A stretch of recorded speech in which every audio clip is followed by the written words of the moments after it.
Qu'est-ce qu'ils disent encore avec l'écologie? Dis Nils, l'écologie, à quoi ça sert? Tu pourrais nous expliquer ça? Il n'y a qu'un seul moyen d'expliquer l'écologie. C'est... Testons ça!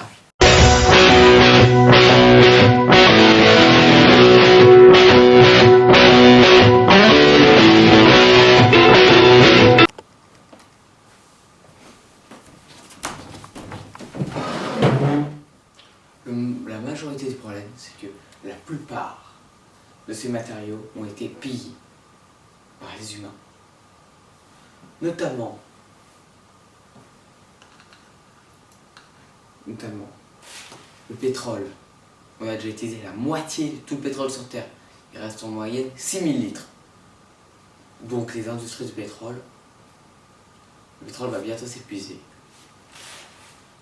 Les métaux nucléaires, c'est vraiment très dangereux parce que une centrale nucléaire classique fait 1 tonne de métaux nucléaires par an.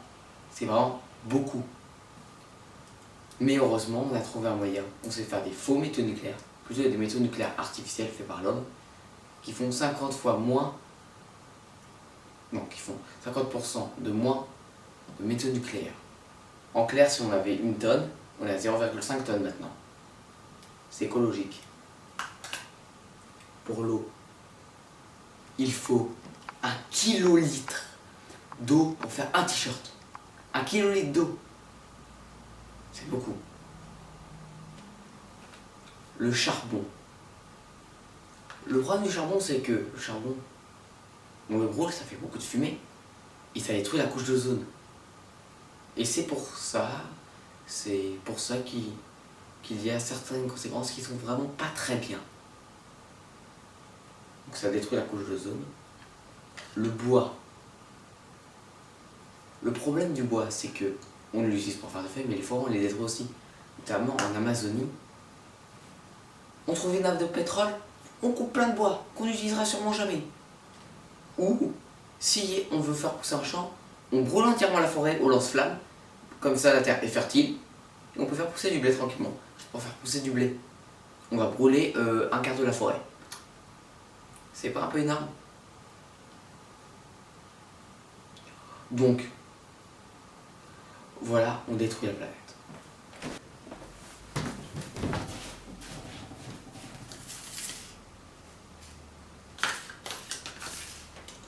Par exemple, pour la composition des ordinateurs et autres objets informatiques.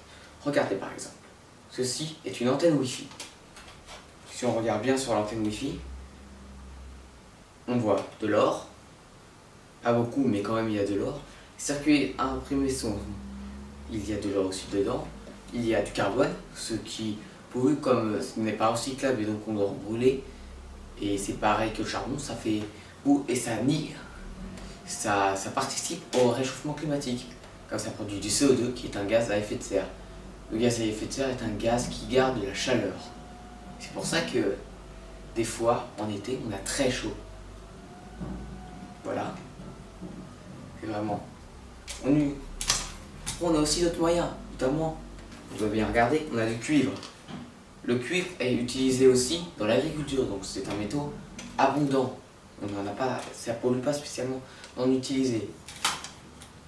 Mais il y a certains pays qui ne veulent pas arrêter le charbon, notamment les États-Unis, qui est un des pays les plus grands producteurs parce que ils veulent montrer pas qu'il y a des hivers très froids, mais c'est le réchauffement climatique qui fait ça. Parce que au pôle, il y a des vents polaires. Le réchauffement climatique fait fondre la glace des pôles, qui détourne les vents polaires vers l'Europe et vers les États-Unis. Donc, il y a un réchauffement climatique à cause de ça. Le problème du réchauffement climatique, c'est que ça détourne les vents des pôles, ça fait des hivers très froids, des étés très chauds, et ça diminue surtout l'atmosphère de la Terre et son champ magnétique. Ce que j'explique, la Terre est protégée par un bouclier d'énergie qui protège des rayons solaires, plein de trucs, notamment au-dessus de l'océan Indien. L'atmosphère et le pôle magnétique sont tellement diminués que des fois il y a des tempêtes solaires, et ces tempêtes solaires peuvent traverser, fortement diminuées heureusement, mais assez pour détourner les avions. Ça fait un champ magnétique tellement fort que des fois, écraser plein d'avions. Notamment le Malaysia Airlines. La théorie, c'est que ça. C'est sûrement une de ces tempêtes solaires qui a pu provoquer ça. Il y a eu une dizaine d'avions avant lui et après lui à qui c'est arrivé. Et ça a été prouvé. Donc il faut arrêter le réchauffement climatique. Vous pouvez faire un mouvement contre ça. Le mouvement important, que si vous utilisez un barbecue, notamment à charbon, arrêtez d'utiliser un barbecue électrique, l'électricité, ça pollue beaucoup moins. C'est pareil. Pour faire du feu, évitez d'utiliser du bois. Le gaz, c'est mieux, ça crée moins de CO2. Par exemple, utiliser un briquet plutôt que des allumettes. Le briquet est plus écologique que les allumettes. Mais les allumettes, ça a plus d'énergie que le briquet. C'est du bois et du soufre. Mais il ne faut pas polluer. Retenez ce message.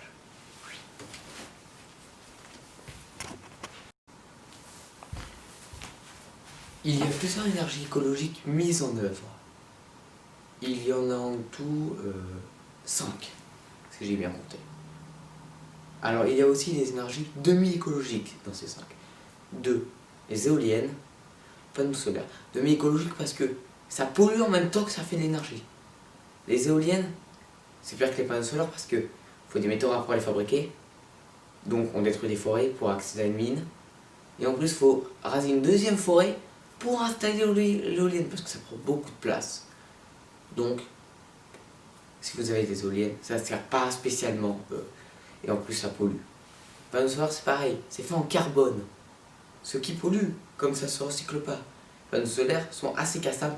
Si par exemple, un oiseau croit que c'est du manger et l'attaque, le panneau solaire est foutu. Vous devez en racheter un. Ça coûte cher et ça pollue. Ça, ce n'est pas bien du tout. Alors qu'il y a 3 énergies qui sont bien. L'hydroélectrique, hydro pour l'eau et électrique pour l'électricité. C'est grâce notamment à un barrage, grâce au courant des lacs, des rivières ou simplement d'une mare. Ça va fabriquer de l'électricité grâce au courant, ce barrage. Et c'est fait en matériaux très trouvables, comme notamment du fer, du cuivre ou des matériaux assez simples à trouver et pas polluants. Après, il y a 2 autres énergies que peu de personnes connaissent. Il y a l'urination. Oui, ça s'appelle vraiment l'urination. C'est pas confondre avec l'irrigation. Pas drôle. Ok.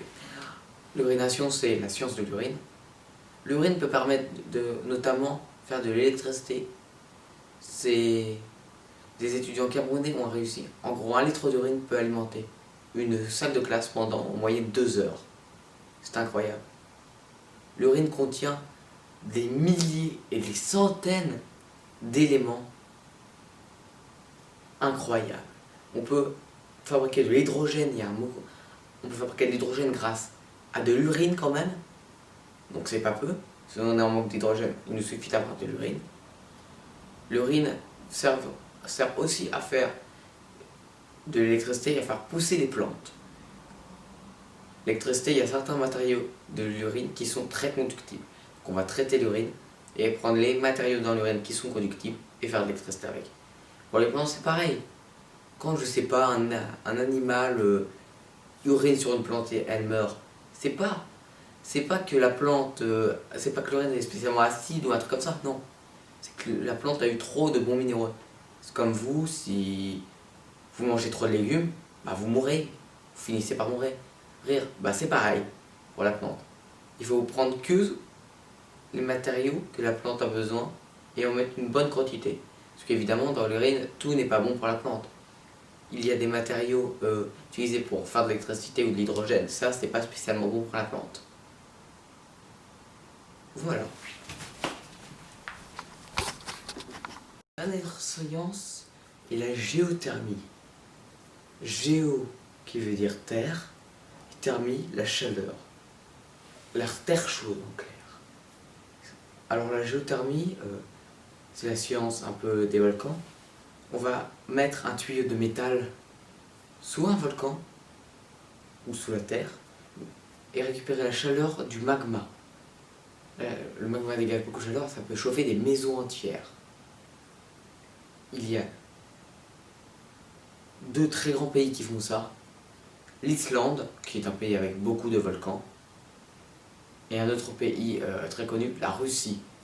Bon, alors c'est que dans 10% de la Russie. Ce truc profite majoritairement à la Sibérie, qui est un désert de Russie de glace, où il y a beaucoup de volcans. Et donc, on peut récupérer l'énergie dégagée par leur magma. Ça profite à il y a environ 30 millions. Donc comme il y a les Ninsey, ça, il y a 5000 Ninsey, on va dire 29 millions en moyenne, quoi. Avec une virgule.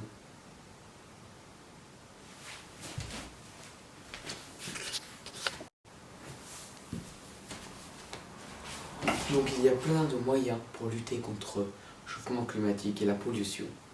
Déjà, quand vous tirez votre château, quand vous avez uriné, déféqué. Vous pouvez utiliser votre urine.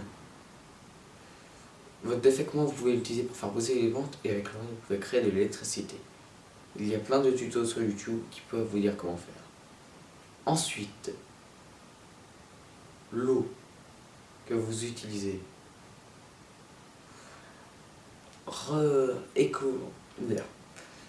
Vous pouvez l'utiliser pas en abondance, par exemple de la machine à laver, on va l'utiliser juste un tout petit peu. Après, il y a plein d'autres moyens. Évitez d'utiliser les panneaux solaires et utilisez plutôt les autres énergies.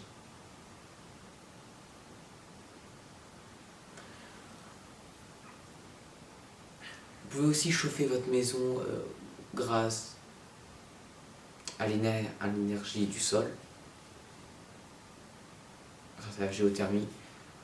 Bon, essayez de mettre un tuyau dans le sol assez profond, branchez-le à votre radiateur et voyez ce qui se passe. Ou vous pouvez aussi chauffer votre maison grâce à la chaleur humaine. Il y a des matériaux très bien qui gardent la chaleur. Et enfin, je vous rassure, ceci n'est pas une vidéo sponsorisée, mais j'ai envie d'en parler quand même. Je vous présente Ecosia, qui est un moteur de recherche qui va planter des arbres. Donc il y aura le lien dans la description. Vous pouvez aller voir, utiliser Ecosia comme c'est un moteur comme Google, mais écologique, attention.